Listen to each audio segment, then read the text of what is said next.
Hello friends, welcome to my channel. आज की video में हम डिस्कस करेंगे एडवर्टाइजिंग और सेल प्रमोशन के मेन डिफरेंस को। फर्स्ट पॉइंट आता है पर्सनल नॉन पर्सनल। एडवर्टाइजिंग क्या होती है? नॉन पर्सनल कम्युनिकेशन होती है। नॉन पर्सनल मीन जब हम अपने मैसेज को मीडिया के थ्रू टारगेट ऑडियंस तक ट्रांसमिट करते हैं। इसमें कोई फेस टू फेस कम्युनिकेशन नहीं होता है सेंडर और रिसीवर के बीच में। सेल प्रमोशन क्या होता है? ये दोनों होती है, पर्सनल भी और नॉन पर्सनल भी। सेल प्रमोशन स्कीम को जब हम फेस टू फेस कॉन्टैक्ट करके बताते हैं अपने डीलर को, कस्टमर को, तो वो होती है हमारी पर्सनल। जब सेल प्रमोशन की स्कीम को हम फेस टू फेस कॉन्टैक्ट करके नहीं बताते, वो होती है हमारी नॉन पर्सनल। सेकेंड पॉइंट आता है ऑब्जेक्टिव। एडवर्टाइजिंग का मेन ऑब्जेक्टिव क्या होता है? अपने टारगेट कस्टमर को इन्फॉर्म करना, रिमाइंड करवाना अपने प्रोडक्ट के बारे में, ताकि वो उस प्रोडक्ट को खरीद ले। और जो एडवर्टाइजिंग होती है वो डायरेक्टली प्रमोट करती है हमारी सेल को। किसके थ्रू? कम्युनिकेशन के थ्रू। अब बात करते हैं सेल प्रमोशन की। इसका मेन ऑब्जेक्टिव होता है अपनी सेल को प्रमोट करना। ये डायरेक्टली ही अपनी सेल को बढ़ावा देने के लिए करी जाती है। थर्ड पॉइंट आता है short term long term.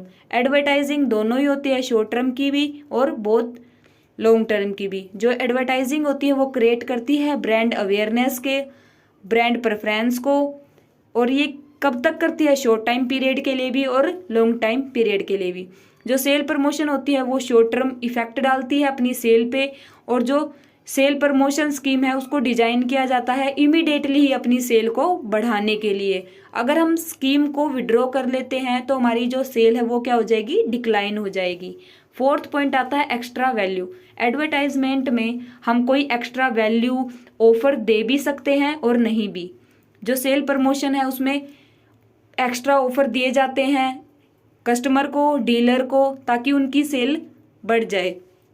Fifth point आता है टारगेट ग्रुप। जो एडवर्टाइजिंग होती है वो उसका टारगेट ग्रुप होता है अल्टीमेटर कंज्यूमर, ना कि कोई स्पेसिफाइड ग्रुप।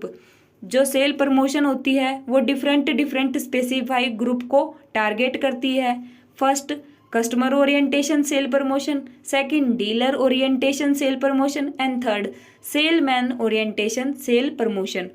सिक्स्थ पॉइंट आता है फ्रिक्वेंसी। जो हमारी एडवर्टाइजिंग होती है वो मोर फ्रिक्वेंसी होती है, उसकी रिपीटिव नेचर की होती है। जो सेल प्रमोशन स्कीम होती है वो कम रिपीटिव नेचर की होती है एज कंपेयर टू एडवर्टाइजिंग।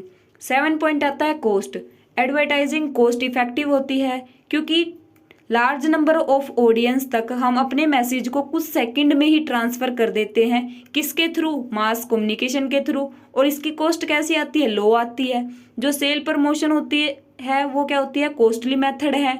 हमें कुछ एक्स्ट्रा बेनिफिट देने पड़ते हैं अपने कस्टमर को, जैसे फ्री गिफ्ट हो गया, एक्स्ट्रा कोई डिस्काउंट दे दिया, ऑफ सीजन सेल दे दी, ये सब। 8 पॉइंट आता है हमारा फीडबैक। जो हमारी एडवर्टाइजिंग होती है उसमें इमीडिएटली हमें कोई फीडबैक नहीं मिलता है टारगेट ऑडियंस से, और ना ही कोई टारगेट ऑडियंस हमसे डाउट और क्वेरी ले सकती है। इन केस जो हमारी पर्सनल सेल प्रमोशन स्कीम होती है उसमें हमें इमीडिएटली फीडबैक भी मिल जाता है और हम उनके डाउट को भी क्लियर कर सकते हैं। 9 पॉइंट आता है सूटेबिलिटी। जो हमारी एडवर्टाइजिंग होती है वो अनब्रांडेड प्रोडक्ट को एडवर्टाइज नहीं करती है, वो खाली ब्रांडेड प्रोडक्ट को एडवर्टाइज करती है। सेल प्रमोशन में दोनों ही आ जाते हैं, वो ब्रांडेड प्रोडक्ट को भी लेती है और अनब्रांडेड प्रोडक्ट को भी लेती है। कैसी लगी आपको मेरी वीडियो? अच्छी लगी हो तो सब्सक्राइब करना। Thanks for watching.